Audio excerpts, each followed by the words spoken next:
Government model elementary school چاہ چمنی بھکر میں 5ویں اور 8ویں جماعت کی پوزیشن ہولڈرز طلبہ میں انعامات تقسیم کرنے کی تقریب کا انعقاد کیا گیا، جس کے مہمان خصوصی سی ای او ایجوکیشن طارق حبیب فاروقی تھے۔ گورنمنٹ ماڈل ایلیمنٹری اسکول چاہ چمنی بکر میں 5ویں اور 8ویں جماعت کے پوزیشن ہولڈر طلبہ میں انعامات تقسیم کرنے کی تقریب کا انعقاد کیا گیا، جس کے مہمان خصوصی سی ای او ایجوکیشن طارق حبیب فاروقی تھے، جبکہ ڈی ای او ایلیمنٹری محمد سلیم چوہان اور ڈپٹی ڈی او ملک داؤد بھی تقریب میں موجود تھے۔ سی ای او ایجوکیشن بکر نے پوزیشن ہولڈر طلبہ میں انعامات تقسیم کیے۔ تقریب سے خطاب کرتے ہوئے ان کا کہنا تھا کہ ماڈل ایلیمنٹری اسکول چاہ چمنی بکر نے ہمیشہ نمایاں کارکردگی کا مظاہرہ کیا ہے، جو بلا شبہ سربراہ ادارہ محمد اصغر خان بلوچ اور ان کے اسٹاف کی محنت کا نتیجہ ہے۔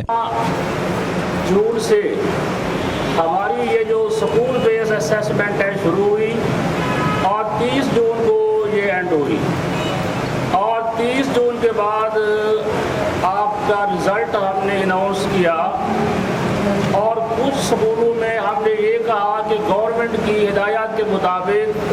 ہم ایک تقریب منعقد کریں گے۔ تو میں تقریب ہونے جا رہی ہے، تو میں آپ سب کو، تمام اساتذہ کرام کو، طلبہ کو، خواتین اساتذہ کرام کو مبارکباد پیش کرتا ہوں کہ آپ نے حکومت سی ای او ایجوکیشن کا مزید کہنا تھا کہ ڈپٹی کمشنر بکر سید موسیٰ رضا کی قیادت میں ضلع کے افسران تعلیم اور اساتذہ کی بھرپور محنت کے باعث آج ضلع بکر تعلیم کے میدان میں پنجاب بھر میں پہلے نمبر پر